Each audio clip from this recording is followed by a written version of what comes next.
राम राम बहन भाइयों माताओं, ज्ञान कहानी 99 में आप सबका स्वागत है। आज मैं आपको गीता जी का 16वां अध्याय सुनाऊंगी। 16वां अध्याय। उसके उपरांत श्री कृष्ण भगवान फिर बोले, हे अर्जुन, देवी संपदा जिन पुरुषों को प्राप्त है, जिनकी आसुरी संपदा प्राप्त है, उनके लक्षण पृथक पृथक कहता हूँ। उनमें सर्वथा भय का अभाव, अंतकरण की अच्छे प्रकार से समझता, तत्व ज्ञान के लिए ध्यान योग में निरंतर, दृढ़ स्थिति, सात्विक दान, इंद्रियों का दमन, भगवत पूजा, अग्निहोत्री, उत्तम कर्मों का आचरण, वेद शास्त्रों के पठन पाठन पूर्वक भगवान के नाम और गुणों का कीर्तन तथा सब धर्म पालन के लिए कष्ट सहन करना और शरीर इंद्रियों के सहित अंतकरण की सरलता तथा मन वाणी शरीर से किसी प्रकार भी किसी कष्ट न देना, यथार्थ और प्रिय भाषण, अपना उपकार करने वाले ने पर भी क्रोध न करना, कर्मों में कर्तापन के अभिमान का त्याग, अंतकरण की प्रामता, चित्त की चंचलता अभाव, किसी की भी निंदादि न करना, सब भूत प्राणियों में हेतु रहित दया, इंद्रियों का विषयों के साथ सहयोग होने पर आसक्ति का न होना, कोमलता तथा लोक और शास्त्र से विरुद्ध आचरण में लज्जा, व्यर्थ चेष्टाओं का अभाव तथा तेज, क्षमा, धैर्य और बाहर भीतर की शुद्धि एवं किसी के भी स्त्रु भाव का न होना, अपने में पूज्यता के अभिमान का अभाव, ये सब हे अर्जुन देवी संपदा को प्राप्त हुए पुरुष के लक्षण है। हे पार्थ, पाखंड, घमंड और अभिमान तथा क्रोध और कठोर वाणी एवं अज्ञान भी ये सब आसुरी संपदा को प्राप्त हुए पुरुष के लक्षण है। उन दोनों प्रकार के संपदाओं में देवी संपदा तो मुक्ति के लिए, आसुरी संपदा बांधने के लिए मानी गई है। इसलिए हे अर्जुन, तू शोक मत कर, क्योंकि तू देवी संपदा को प्राप्त हुआ है। हे अर्जुन, इस लोक में भूतों के स्वभाव दो प्रकार माने गए हैं, एक तो देवों के जैसा, दूसरा असुरों के जैसा। उनमें देवों का स्वभाव ही विस्तार पूर्वक आ गया है, इसलिए अब असुर स्वभाव की विस्तार पूर्वक मेरे से सुन। हे अर्जुन, असुरी स्वभाव वाले मनुष्य कर्तव्य कार्य में प्रयुक्त होने और अकर्तव्य कार्य में निवृत्त होने की भी नहीं जानते हैं। इसलिए उनमें न तो बाहर भीतर की शुद्धि है, न श्रेष्ठ आचरण है, न सत्य भाषण है। वे असुरी प्रकृति वाले मनुष्य कहते हैं, जगत आश्चर्य रहित और सर्वथा झूठ एवं बिना ईश्वर के अपने आप स्त्री पुरुष के सहयोग से उत्पन्न हुआ है, इसलिए केवल भोग के भोगने के लिए उत्तम है। इनके से और क्या है। इस प्रकार इस मिथ्या ज्ञान को अवलंबन करके नष्ट हो गए हैं संभाव जिनका, संबंध है मुद्दि जिनकी, ऐसे वे सबका उपकार करने वाले कुकर्मी मनुष्य केवल जगत का नाश करने के लिए उत्पन्न होते हैं। वे मनुष्य दंभ, मान और मद से युक्त हुए, किसी प्रकार के बिना पूर्ण होने वाले कामनाओं को आश्रय लेकर तथा ज्ञान से मिथ्या सिद्धांतों का ग्रहण करके भ्रष्ट आचरण से युक्त हुए संसार में बढ़ते हैं। वे मरण पर्यंत रहने वाले अनंत चिंताओं को आश्रय किए हुए विषय भोगों के भोगने पर तत्पर एवं इतन मात्र में भी आनंद है, ऐसे मानने वाले हैं। इसलिए आशा रूप सैकड़ों फांसियों से बंधे हुए, काम क्रोध के प्रायण हुए, विषय भोगों की पूर्ति के लिए अन्याय पूर्वक धनाधिक भविष्य पदार्थों की संग्रह करने की चेष्टा करते हैं। उन पुरुषों के विचार इस प्रकार के होते हैं, मैंने आज ये तो पाया है, इस मनोरथ को प्राप्त होऊंगा, तो मेरे पास ये इतना धन है और फिर भी ये होवेगा। वह स्त्रु मेरे द्वारा मारा गया, दूसरे स्त्रियों को भी मारूंगा, तो मैं ईश्वर और ऐश्वर्य को भोगने वाला हूँ। मैं सब सिद्धियों से युक्त और बलवान और सुखी हूँ। मैं बड़ा धनवान और बड़े कुटुंब वाला हूँ।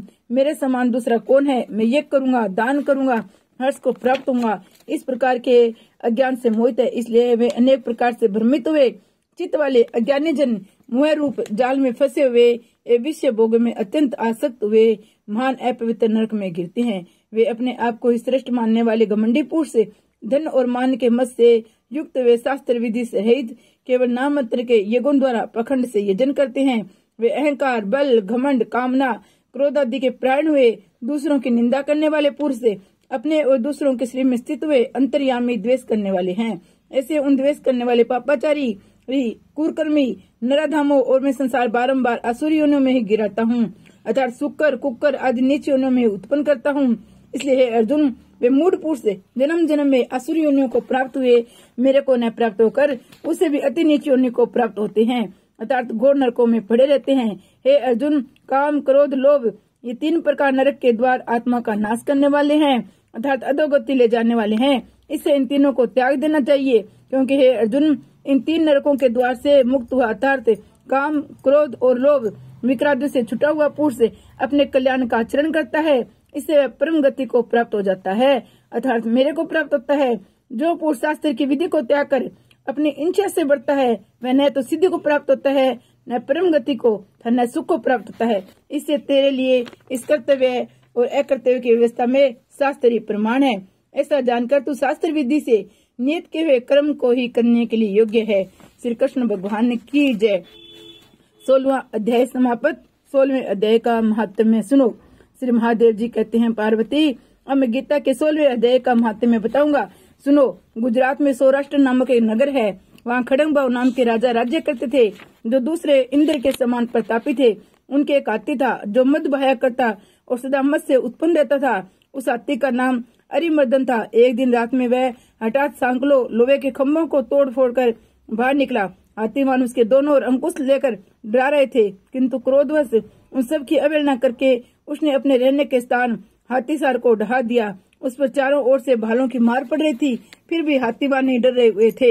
हाथी को तनिक भी भय नहीं होता था। इस कौतूहल को घटना को सुनकर राजा स्वयं हाथी को मनाने की कला में निपुण राजकुमार के साथ वहाँ आए।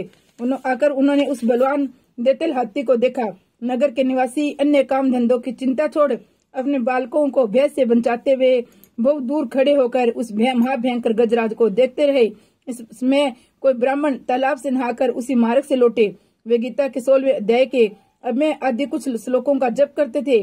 पूर्वासियों और पहलवानों महावतों ने उन्हें बहुत मना किया, किंतु उन्होंने किसी की न मानी। उन्हें हाथी से भय नहीं था, इसलिए विचलित नहीं हुए। उधर हाथी और फुटकार से चारों दिशाओं को व्यांगपत करता हुआ लोगों को कुचल रहा था। वे ब्राह्मण उसके बहते हुए मद को हाथ से छूकर कुशल पूर्वक निर्भयता से निकल गए।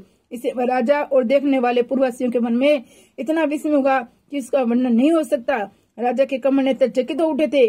उन्होंने ब्राह्मण को बुला सवारी से उतरकर उन्हें प्रणाम किया और पूछा, ब्राह्मण आज आपने ये महान अलौकिक कार्य किया है, क्योंकि इस काल के समान भयंकर गजराज के सामने से आप सकुशल लौट आए हैं, पर वो आप किस देवता का पूजन तथा किस मंत्र का जप करते हैं? बताइए, आपने कौन सी सिद्धि प्राप्त की है? ब्राह्मण ने कहा, राजन, मैं प्रतिदिन गीता के 16वें अध्याय के कुछ श्लोकों का जप किया करता हूँ, इसी से ये सारी सिद्धियां प्राप्त हुई हैं। श्री महादेव जी कहते हैं, तब हाथी का कौतूहल देखने की इच्छा छोड़कर राजा ब्राह्मण देवताओं को साथ ले अपने महल में आए।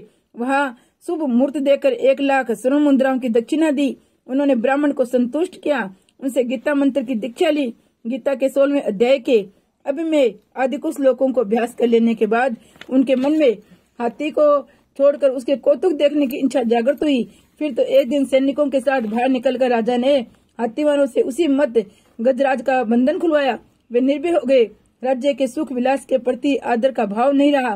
वे अपना चरित्र जीवन तृणवत समझकर हाथी के सामने चले गए। साहसी मनुष्यों में अगर ने राजा खड़ंगबाऊ मंत्र पर विश्वास करके हाथी के समीप गए और मद की अनवर्त धारा बहते हुए उसके गंडस्थल को हाथ से छूकर सकुशल लौट आए। काल के मुख से धार्मिक और खल के मुख से साधु पुरुष की भांति राजा उस गजराज के मुख से बचकर निकल आए। नगर में आने पर उन्होंने अपने राजकुमार को राज्य पर अभिषिक्त कर दिया। तस्वे गीता के 16वें अध्याय का पाठ करके परम गति को प्राप्त हुए। श्री कृष्ण भगवान की जय।